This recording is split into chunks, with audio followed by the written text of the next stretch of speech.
KSFO.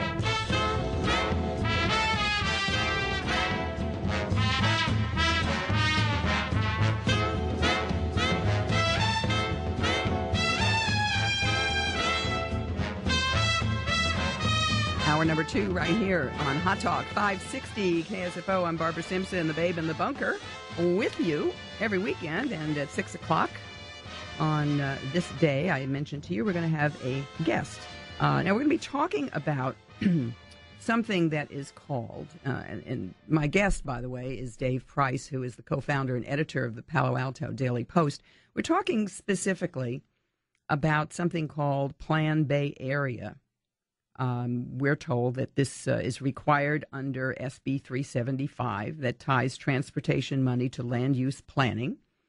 And it is a blueprint for where new houses, stores, and roads must be built in the next 25 years, along with an environmental analysis. Now, it's amazing. Most people don't know anything about it, which is part of the problem. But it is going on. It's a 25-year plan. It has been released already, the environmental analysis on March 29th, and they are having a series of hearings this month in April throughout the spring, and they will vote on the final plan on June 20th. So it kind of sounds like they're going to vote on it regardless of whether you like it or not. Well, some people like it, some people don't. By the way, April 27th, the hearing is in Walnut Creek at the Marriott, and for Contra Costa County, Alameda County is May 1st at the Mirage Ballroom in Fremont. You can go to onebayarea.org to find out where it is in your area, because it will affect every single county. Now, gentlemen, I've invited to be with us. Have not met him, but I found out, quite frankly, about some of your work, Dave Price, from one of my listeners who sent me some of your columns, and I thought, way to go. We have to have this man on the program because I like some of your things that you have written about, and I like your thinking. I mentioned his name is Dave Price. He is a journalist who has edited, published, and founded a number of free daily newspapers, including the Palo Alto Daily News in Palo Alto, the Daily Post in Palo Alto, the Aspen Times in Aspen, worked for other newspapers, worked for radio stations, and currently the co-founder and editor of the Palo Alto Daily Post. Hello, Dave Price. Thanks for being on the program. It's a pleasure, Barbara. Thank you for inviting me on. I just love your columns. I have to ask you about one, though. In one that was on March 18th, you write about something called, it isn't the Love Boat, housing immigrant tech workers on cruise ships. Is that a legitimate proposal? That's a legitimate proposal. We had a front-page story about it a few weeks ago, and I kind of pivoted off of that for the column. There are a couple of guys that have a business plan to locate some cruise ships off Half Moon Bay and have the workers live on the ships, and then they would ferry them in every day and drive down here to the peninsula to different tech jobs. And these are guys that couldn't get H-1B visas and would presumably be working here on tourist visas. Mm-hmm. And so, that's an actual proposal that's out there. I don't think it's made the point where they've applied to any of the regulatory agencies for it, but they do have a business plan and a website, and they're trying to line up investors. Who would have to approve something like that?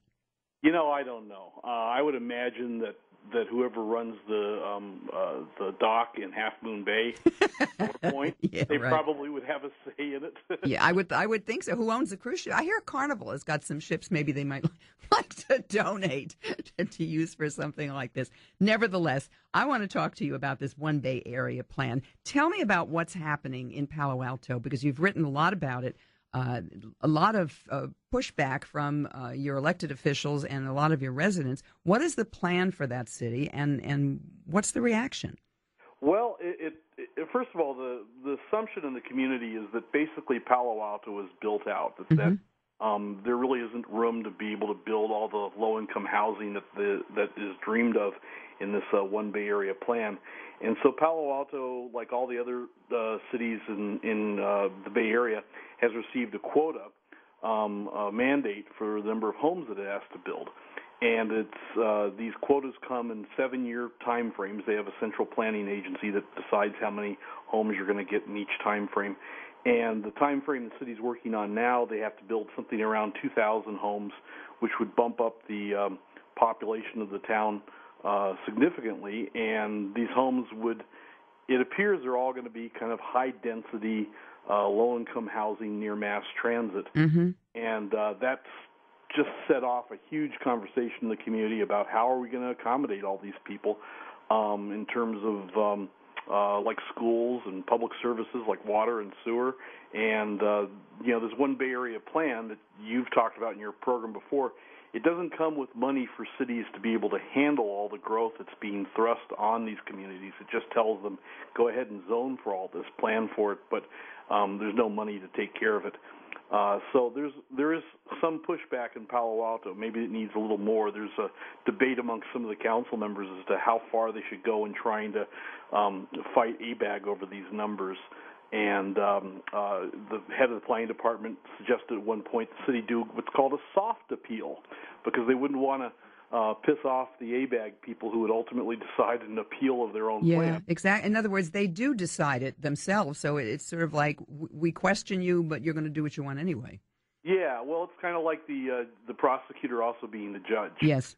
And so to date, Palo Alto's appeals of its quota have not been very successful. They just lost another one on April 1st, and other communities here, of course, have been appealing their numbers as well, as everybody kind of scrambles to find places to build all the homes that they're being asked to build. Now, part of the problem, as I see it, is that the communities are being asked to build this housing, but there's no guarantee there's going to be people who's going to move in.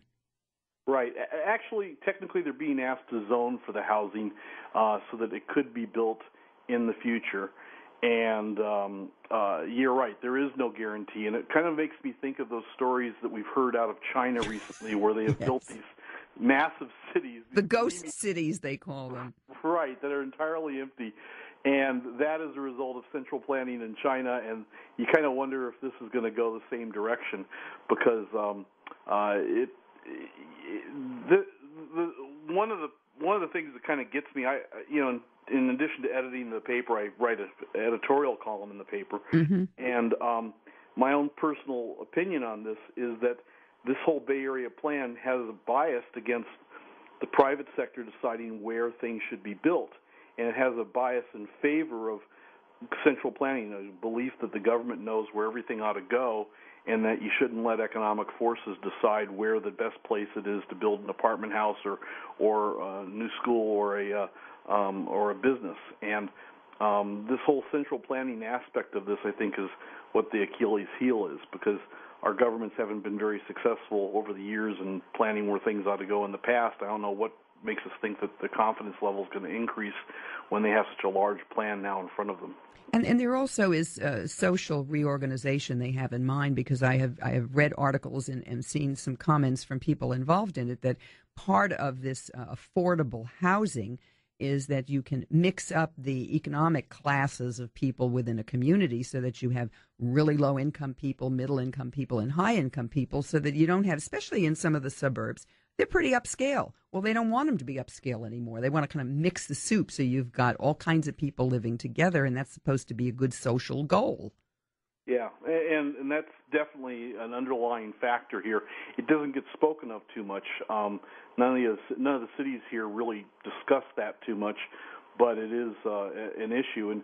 And three groups that are kind of in the category of social justice, you might say, mm-hmm. housing advocacy groups, they sued Menlo Park last year because Menlo Park hadn't zoned for enough housing in one of the previous planning periods, and the city heard about the threatened lawsuits and settled the case before it was even filed in court by agreeing to basically zone for nearly 2,000 homes in Menlo Park.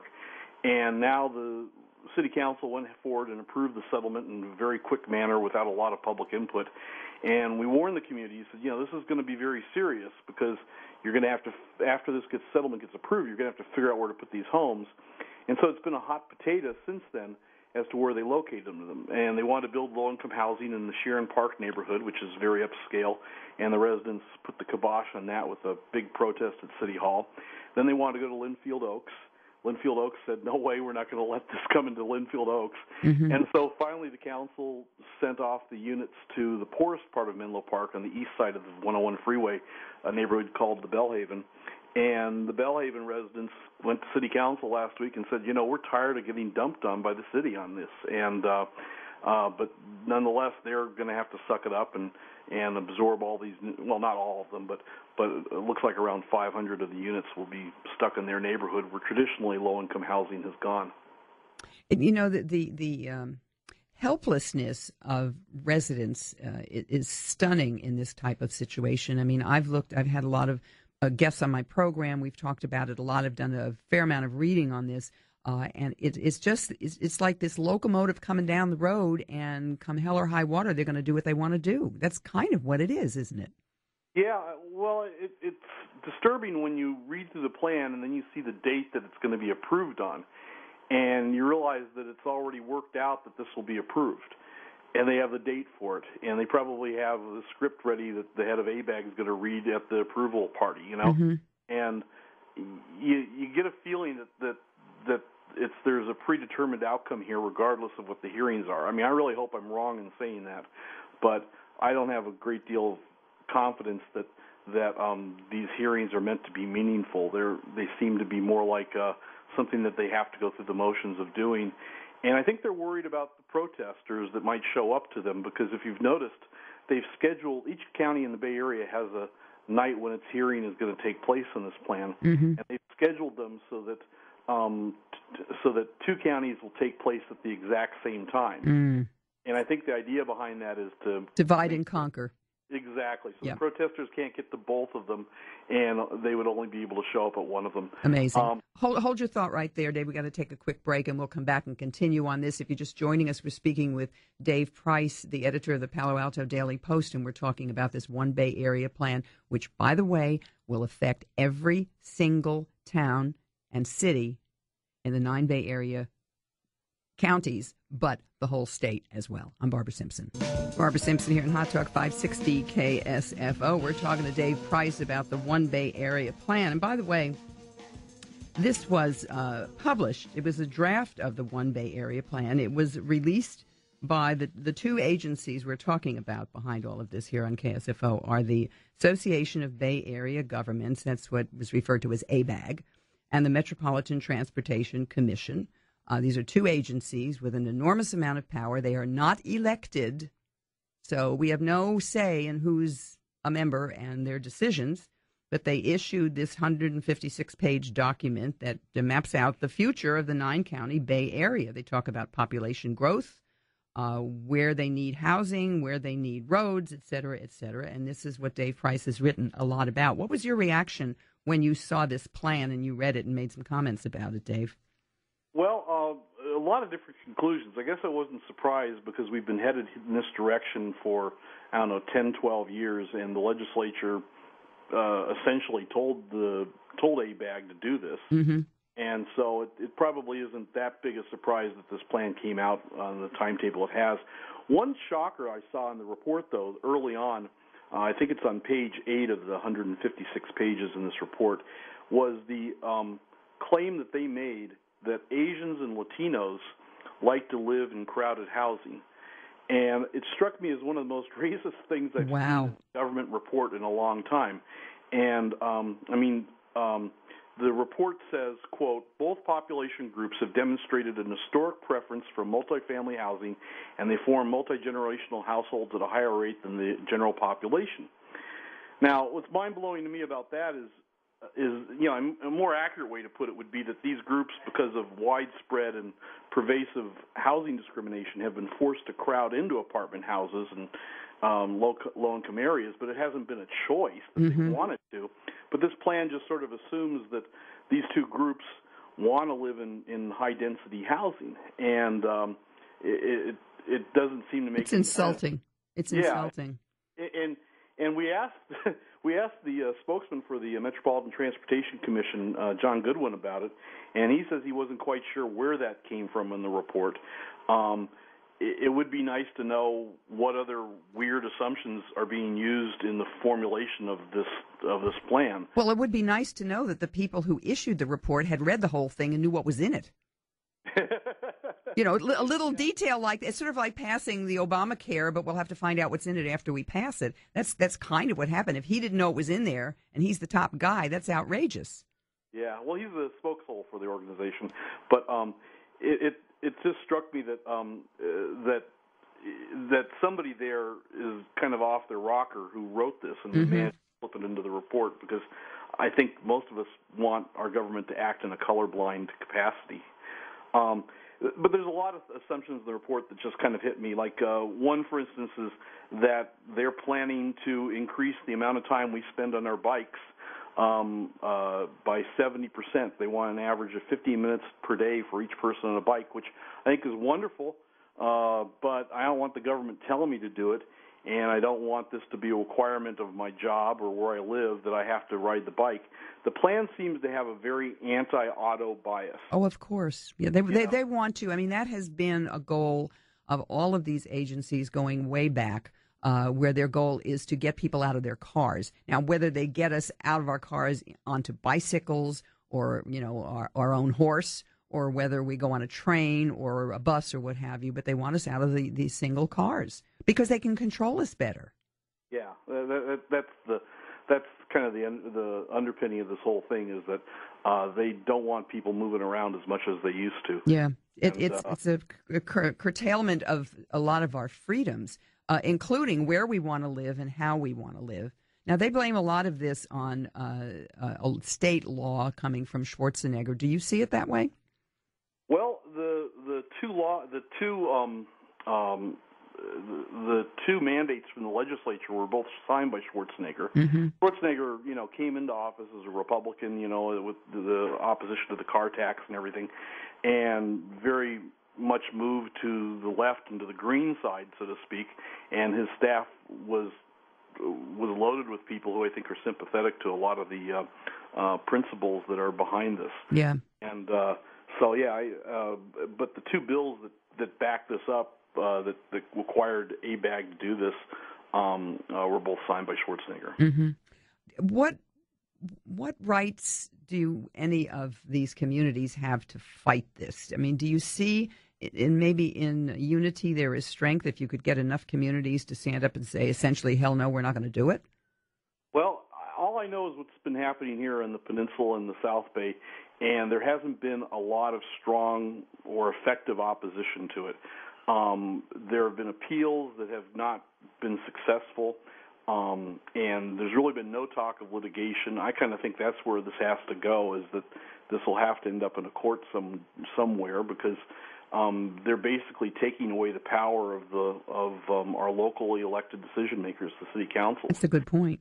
Yeah, and we didn't elect ABAG to do that. We didn't elect ABAG at all. I mean, it is true that ABAG is a board made up of elected officials from different counties and cities, but nobody is elected and runs for city council on the platform of being on the ABAG board. Right. You know, and so most people don't know what ABAG is. That's part of the problem. That is part of the problem. It's one of the frustrations of the news business, is that this is not one of those sexy stories that captures everyone's attention. Right. As you all know from television, I mean, this is not the kind of thing that becomes the lead at any newscast. Not at all. There's no blood and guts on the street, so they don't do it.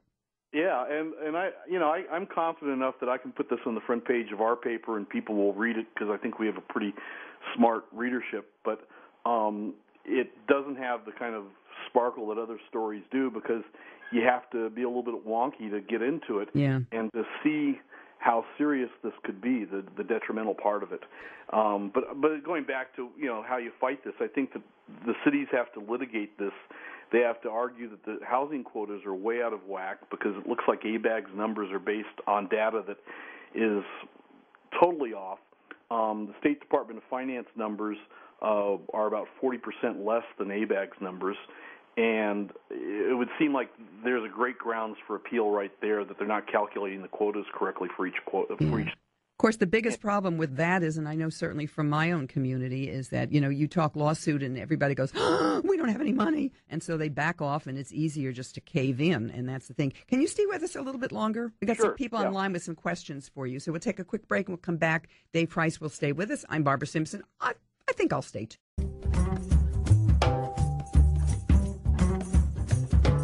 Barbara Simpson here in Hot Talk 560 KSFO. My guest, Dave Price, is the co-founder, editor of the Palo Alto Daily Post, an award-winning journalist with an amazing career, which we'll talk about a little later. But I noticed in one article you wrote on the 25th of March, Dave, where you were referring to some of the things you found in reading the draft plan that ABAG put out.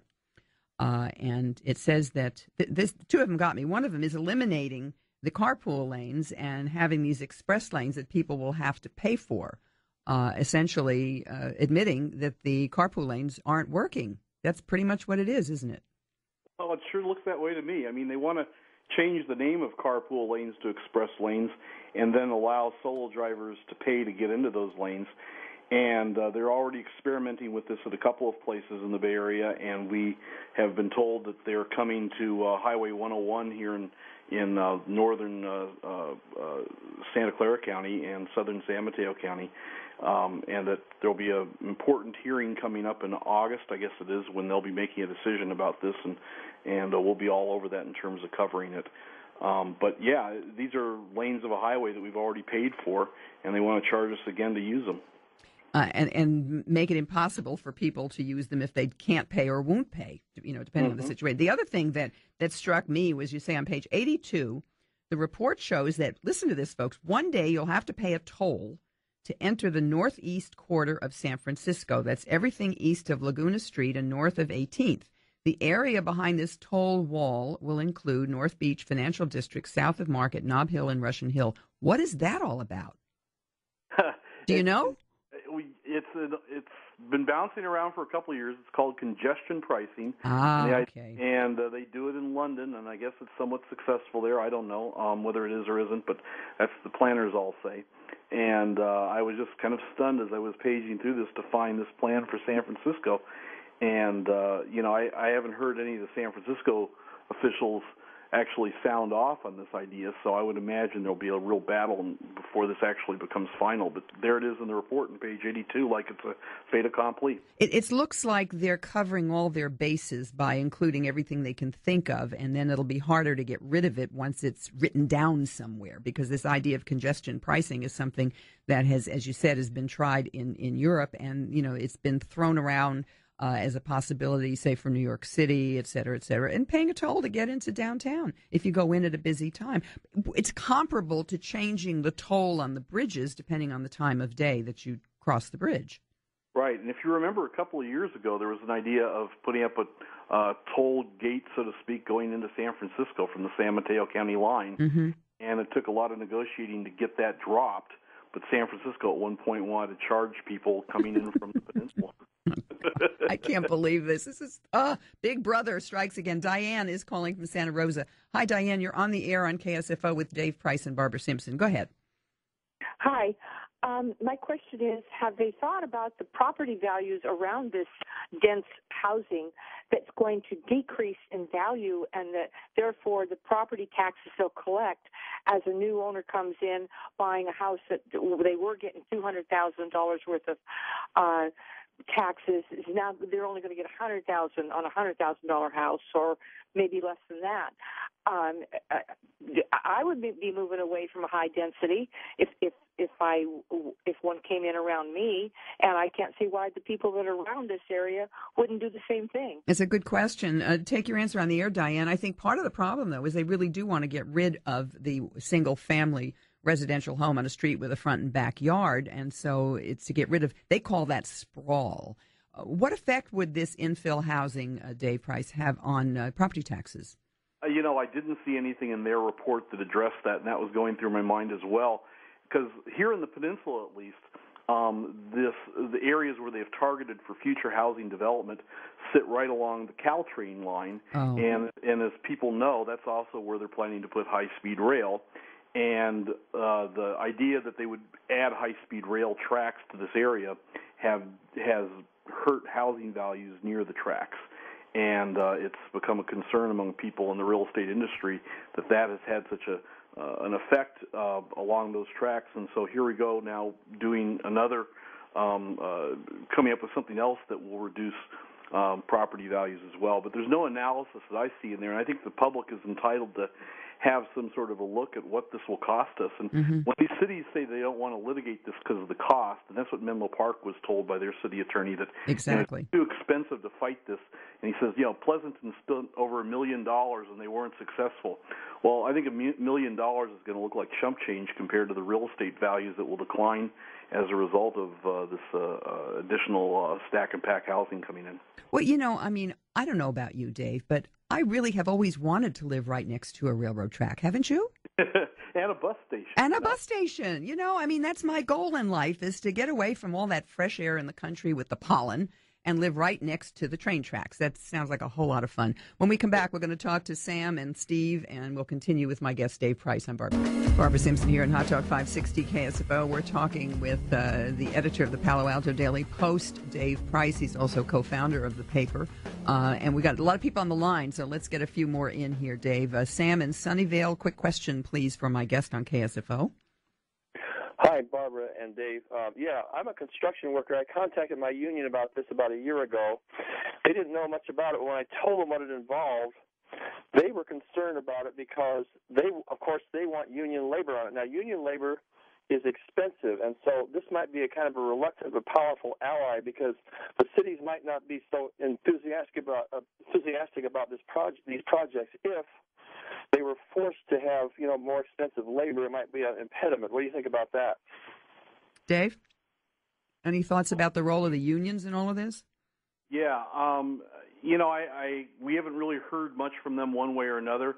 Most of the cities around here, if they're involved in a construction project, have to pay what's called the prevailing wage, which is really a much higher wage that's designed to help bidders who have union contracts win bids, but we haven't heard much about that, unlike high-speed rail, where the unions are totally behind the project. Exactly. Thank you, Sam. And I think at this point it's early in the whole thing to get involved in those. And quite frankly, if the plan passes and you are committed to this type of infill housing, then when the proposals are made by the developers, and part of the problem, as I understand it, when these developers come up with their proposals for these constructions sites, they're not held to the same environmental guidelines that any other project would be held to. In other words, they're given some breaks. They don't have to meet those guidelines environmentally, which is a cheap way of getting around it, but they do it. Yeah, from what I understand, too, there's changes afoot in the CEQA law, the Environmental Quality Act for California, that would exempt these type of projects from CEQA. That's right. And that hasn't been finalized, but that's, there's a lot of talk this year about changing CEQA, and that's one of the ideas that's getting a lot of consideration at the Sure, and they will do it. There's no question about it, in order to bring these things in for a little less money and to hell with the environment, which everybody seems to care about, and all of a sudden they won't care about it quite so much. Stephen Lafayette, quick question for my guest on KSFO. Go ahead. Yeah, Steve, go ahead. Hi. My quick thought was, these ABAG people who are locally represented or locally elected representatives, supposedly, wouldn't it be a better tactic for the local communities to go after these people in their own community and make them know that if they keep pushing this plan along, they'll do the best they can not to get them reelected? Well, that's one way. Or are you already doing something like that? That's not a bad idea. The only problem is it might be after the fact. What about that, Dave? Well, the tricky thing is you don't really identify a person in an election if they're running for city council or county supervisor as being an ABAG member. That doesn't really come up, unfortunately. But these are people who are from throughout the Bay Area on the ABAG board, and so it's very likely that you'll have somebody who represents you in a city council or county supervisor board who would be on the ABAG board. And so, I go through the list of just the local people that we have on the board here, and we have a Palo Alto city councilman who is a delegate to what they call the ABAG General Assembly, which is the board of directors for ABAG. We have a Mountain View City Councilwoman. We have county supervisors from both San Mateo and Santa Clara counties, and you can just Google the list after the ABAG board of the ABAG roster. Right. And they'll give you a list of all the officials here locally. It would be interesting to see in a local council race a council member who's on the ABAG board getting heat for their participation on the board. And you know, and the thing is too, the question about whether or not these cities ought to resign from the board has come up, and none of the cities here have done so because they say, well, we won't have a seat at the table when it comes to setting these housing quotas. But you don't anyway. But I was going to say, we don't have that's the argument they give about not resigning from ABAG, but frankly, we don't have any say in it now. Yeah. So how would things change if we weren't there? Exactly. And I think what Steve was referring to, Steve, you know, I mean, it's up to each person in their own district. When you have people running for office in your town council or whatever your local government is called, find out what their affiliations are, what their activities are, and then nail them on it during the campaign. It has to be done individually. It's not going to be one person going to be, you know, lining up a great movement across the 9-county Bay Area, but everybody has to do it within their own town. That's part of the problem, isn't it, Dave? I mean, people have to get out and do something on their own. Everybody wants somebody else to do it. Yeah, that's true. And I think with something like this, what really needs to happen is there needs to be more community activists, and there needs to be groups forming that are going to challenge this whole plan. Mm-hmm. And we haven't seen a lot of that in the Peninsula or in the South Bay. I realize in the East Bay there's a group that's pretty active, and there was a meeting up in Marin County that you mentioned in your program back. But we haven't had anything like that going on here. Yeah, well, I'm hoping to you know, enlighten people, and that's why when it was brought to my attention, the work that you're doing, I think that's terrific. People need to pay attention. I know we talked about a meeting that was held in Contra Costa in Orinda, and I was told 350 people showed up, which is mind-boggling for a small community like that. But, I mean, those kinds of things are a grassroots thing. That's not some big organization coming in and doing it. David in Windsor, quick question, please, for my guest, David Price. Good afternoon to you both. Hi, go ahead. Yeah, the underlying laws that created one Bay Area and the other 17 or 18 panels around the state, wasn't the primary objective to reduce the state's CO2 emissions to a 1990 level? Isn't that the whole reason for all of what they're doing? Essentially, yes, that's right. That's right. You're talking about, yeah. Okay. What happens when we get to that level? Because according to what I can see on the state EPA site, we've already achieved that. Oh, you're getting so picky, David in Windsor, for heaven's sake. You know, that's the problem. And quite frankly, even if they did, then they would lower the threshold again. There's no end to it. That's part of the problem. It's insane. Okay, yeah. Thank you. Thank you. We're going to take a quick break. We'll be right back with my guest, Dave Price. Barbara Simpson here in Hot Talk 560 KSFO. We're talking about the 25-year plan for the Bay Area put out by ABAG. It's a draft Bay Area plan. They're going to be voting on it within a month. You need to know about it because it's going to affect every community in the 9-county Bay Area. I mean, other areas too, but we're just dealing with this. My guest, Dave Price. Dave, what kind of reaction have you gotten to the columns and editorials you've written in your newspaper? We've gotten a lot. Almost every time we write about it, we get a bunch of emails from people who are concerned, wanting to know what they can do. And there's really no group that's formed or anything like that in our area to refer them to. Yeah. But there's a great deal of concern about it. And I do think that, when we write stories about it, there's average people out there who get the issue and can understand it and can reflect upon it. And I kind of wish that the larger newspapers in the Bay Area were doing the same type of coverage because I think that there'd be a lot more people, in other areas that would also have these concerns. Yeah, I mean, that was kind of what we touched on when we started talking this afternoon is that, it's not a sexy story.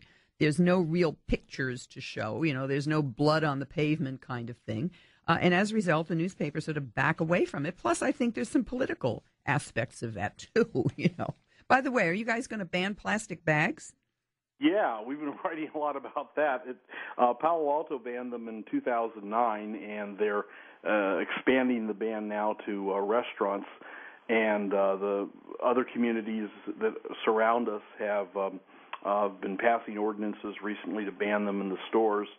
And many of them, the dates when they go into effect just happen to be Earth Day of this year. Oh, how convenient. It is interesting. San Mateo County government decided to do an EIR that would cover all of the environmental impact report that would cover all of the cities in the area so that they wouldn't have to pay for their own environmental reports. And so everybody's been jumping on that bandwagon. And so the plastic bags will pretty much disappear from the stores within months in most of the areas here in the peninsula. Where's the money go for them?